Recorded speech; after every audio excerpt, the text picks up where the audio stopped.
So good morning everyone. आज हमारा day 2 of math topic percentage. कल हम लोगों ने पढ़ा था एक का मतलब क्या होता है। एक का अगर मतलब होता है 100%, कि दुनिया में अगर कोई भी चीज़ एक है तो इसका मतलब उसका परसेंट क्या होगा, 100। तो उसी हिसाब से हम लोगों ने पढ़ा था। चलिए एक बार रिवीजन कर लेते हैं। 1/2 का मतलब क्या, 100/2 दैट इज़ 50%, क्योंकि एक का मतलब ही होता है 100%।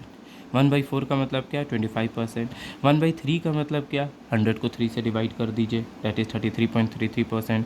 1/5 का मतलब 25%। 1/6 का मतलब दैट इज़ 16 2/3%, दैट इज़ 16.66%। 1/7 का मतलब 100/7, दैट इज़ 14 2/7, 14.28%। 1/8 का मतलब 12.5%। 1/9 का मतलब 11.11%, और जस्ट 11 का उल्टा था, लाइक 1/11 का मतलब 9.09%। ठीक है। 1/12 का 8.33, 1/13 का 7.69, 1/14 का 7.14, 1/15 का 6.66, 1/30 का 3.33, 1/40 का 2.5। तो आपको ये याद रहना चाहिए, बिकॉज़ ये एक्चुअली चैप्टर के लिए इम्पॉर्टेंट नहीं है। ठीक है, इसका यूज़ मोस्टली कहीं होगा नहीं, लेकिन ये कैलकुलेशन पर्पज़ से इम्पॉर्टेंट है। तो सबसे पहले कैलकुलेशन इम्पॉर्टेंट होता है मैथ्स को किसी भी चीज़ में स्टार्ट करने से।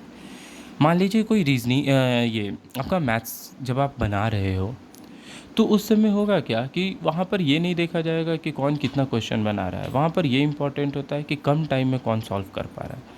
तो आपको कम टाइम में सॉल्व करने के लिए आपको आपका कैलकुलेशन इम्पॉर्टेंट है। कैलकुलेशन अगर आप स्पीड में नहीं कर पाओगे तो कहीं ना कहीं देखिएगा आपका वो आते हुए भी क्वेश्चन आप नहीं बनवा पाओगे। तो आपका स्पीड, आपका कैलकुलेशन, ये सबसे ज़्यादा इम्पॉर्टेंट होता है, ये मायने रखता है। Day 2 of percentage chapter. तो आज हम लोग इसी चीज़ को आगे बढ़ाते हुए देखते हैं। ठीक है, कि इसमें कैसे हम लोग आगे बढ़ सकते हैं। तो सिंपल हम लोग कल पढ़े थे कि 1 का मतलब क्या होता है, 100% पढ़े थे। और हम लोग पढ़े थे 1/25 का मतलब क्या होता है, तो 100/25, इसको अगर काटेंगे तो आ जाता है हमारा 4%। तो इसी तरीक़ा से बताइए 8/25 का मतलब क्या हो जाएगा। आप तो लंबा करोगे कि अच्छा 8/25 इंटू 100 डेट इज़ 4, तो 32%। लेकिन जिस इंसान को इतना याद रहेगा कि 1/25 का मतलब होता है 4%, वो डायरेक्टली कर लेगा कि अच्छा 1/25 होता है 4%, ये 8 टाइम्स है, 8 से मल्टीप्लाई हुआ तो यहाँ भी 8 से मल्टीप्लाई कर दिए, 32 आ गया। ठीक है। उसी तरह मान लीजिए 5/37 का अगर निकालना हो तो आप क्या करोगे परसेंटेज में, तो 5/37 इंटू 100 करोगे, पहले इसको डिवाइड करोगे तो अगर आप अप्रॉक्स निकालिएगा 13.51% आएगा। ठीक है। अगर मान लीजिए आपको 11/45% निकालना है, तब 11/45 को आपको परसेंटेज में निकालना है तो आप क्या करोगे, तो 11/45 को आप 100 से मल्टीप्लाई किए, ये आपका 5 के टेबल में 20 टाइम्स में, ये 5 के टेबल में 9 टाइम्स में, दैट इज़ 220/9 आया। और इसको जब डिवाइड किए तो 2 टाइम्स में 18, 40 हो गया, 4 टाइम्स में 36.44। आपका कहीं ना कहीं इतना ही आएगा। ठीक है। अगर मान लीजिए कल हम लोग एक पढ़े थे 1/3, इसका क्या होता है, तो हम लोग पढ़े थे कि 33 1/3%, और यही अप्रॉक्स हो जाता है आपका 33.33%, ये होता है। अगर 2/3 को निकालना हो जाए तब क्या करोगे, ठीक है, तो आप सबसे पहले करोगे 2 ब्रैकेट 1/3, ऐसे ही करोगे। तो अगर नॉर्मली आप किए 2 इंटू 33 1/3, तो इसके पता ये इंटीज़र है, इंटीज़र के फॉर्म में हमें कैसे लिखना पड़ता है, 2 bracket 33 plus 1/3 that is 66 plus 2/3 that is 66 2/3। तो आप एग्ज़ामिनेशन पॉइंट ऑफ व्यू से इतना लंबा मेथड नहीं कर सकते हो। आपको सिंपल क्या करना है, सिंस 1/3 का वैल्यू 33 1/3 है, दैट इज़ 33.33 है। ये जब ट्वाइस हो रहा है मतलब 2 से मल्टीप्लाई हो रहा है, इतना करने का कोई ज़रूरत ही नहीं है, यहीं कर दीजिए ना। इस 33 1/3 को इससे पहले मल्टीप्लाई कर दीजिए, फिर इससे मल्टीप्लाई कर दीजिए। अगर छोटा आ रहा है तो ठीक है, अगर बड़ा आएगा तो डिवाइड करके इसमें ऐड कर देंगे जो भी वहाँ पर क्वोशंट होगा। तो यहाँ देखिए जैसे ही अगर किए तो 66 2/3 आ गया। यहाँ देखिए वही चीज़ है, कितना सेकंड लगा इतना बनाने से, इतना ये इजी है। यहाँ अगर आप कीजिएगा तो 66.66% आ जाएगा। तो यही कैलकुलेशन को इजी करना है, ठीक है। अब इसमें से जो मेन चीज़ अभी याद करना है वो क्या है, तो कुछ कुछ का वैल्यू, लाइक 1/3 का वैल्यू क्या होता है, तो इसका होता है अप्रॉक्स 0.333 डॉट डॉट डॉट इतना परसेंट। तो 2/3 का वैल्यू क्या हो जाएगा, 2 से मल्टीप्लाई कर लीजिए 0.666 डॉट डॉट डॉट। 1/2 का वैल्यू कितना होता है, तो 0.5। 1/4 का वैल्यू कितना होता है, 0.25। 1/8 का वैल्यू कितना होता है, 0.125। एंड 1/6 का वैल्यू होता है 0.1666 डॉट डॉट। तो हमें इसका वैल्यूज़ याद होना चाहिए क्योंकि ये इम्पॉर्टेंट है। अगर इसका वैल्यू याद नहीं होगा तो प्रॉब्लम फिर हो सकता है।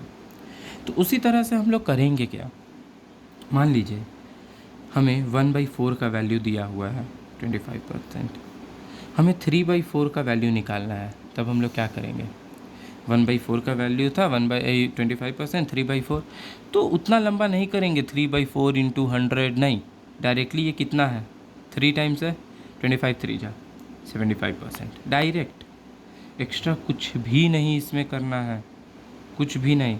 लाइक फॉर एग्ज़ाम्पल अगर हम देखते हैं तो 1/6 का वैल्यू क्या होता है, अभी पढ़े थे 16 2/3%, दैट इज़ 16.66%, यही पढ़े हैं,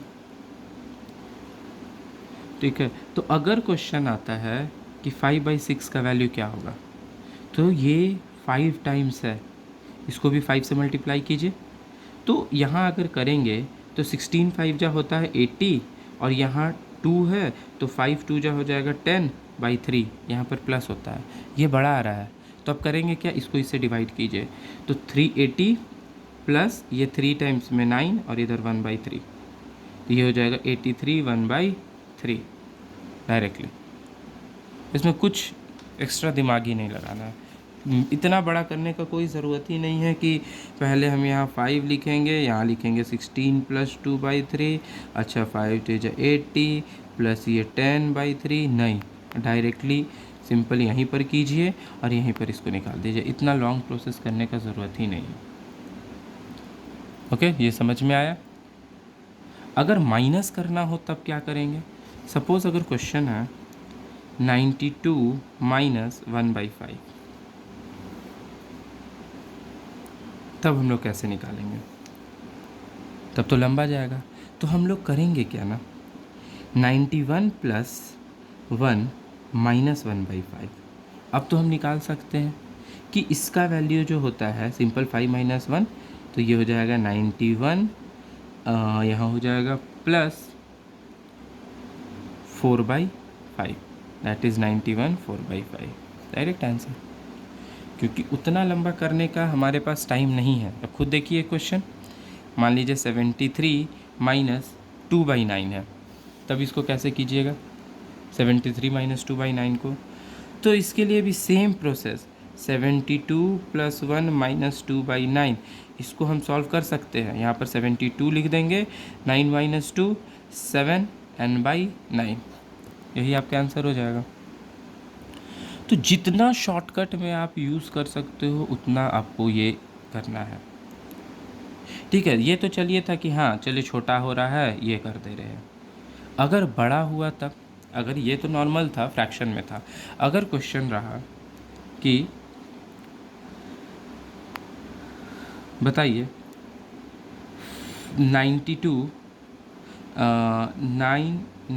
माइनस 1/5 रहा, तब कैसे करोगे, चलिए ये भी इजी है, ये तो यहाँ पर बता ही दिए है, ठीक है कि हाँ चलिए इसमें, लेकिन एक चीज़ और, 92 माइनस 1/5 है ना, तो उसके लिए भी इतना लंबा प्रोसेस क्यों करना?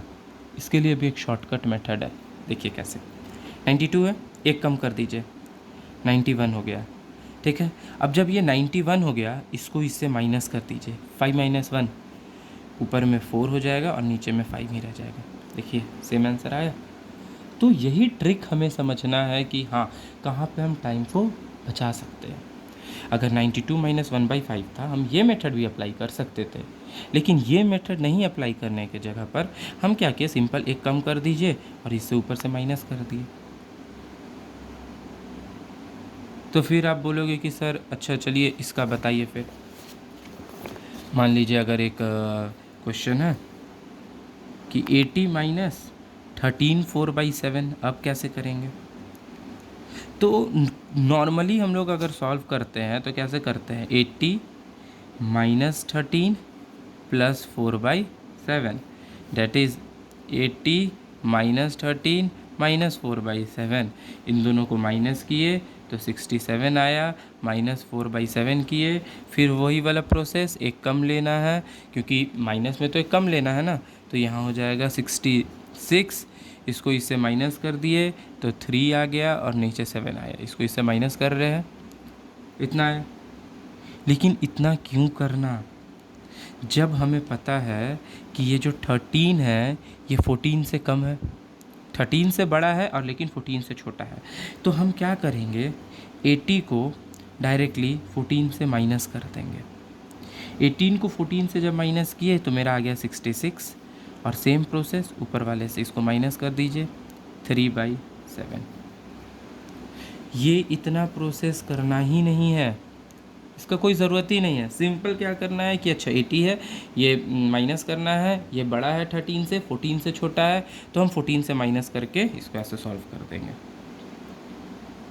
ठीक है। सपोज़ मान लीजिए एक और क्वेश्चन लेते हैं, 52 माइनस 19 5/13, तो अब कैसे करेंगे?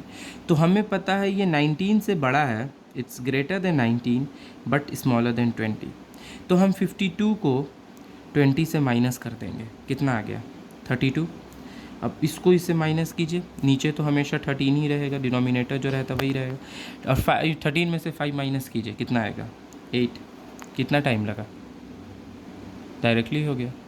तो आप ऐसे ही इसको आगे सॉल्व कर सकते हैं, समझ में आया? सो आज तक यहीं रखते हैं ये वीडियो, आगे फिर हम लोग इसको कल कंटिन्यू करेंगे। So thank you.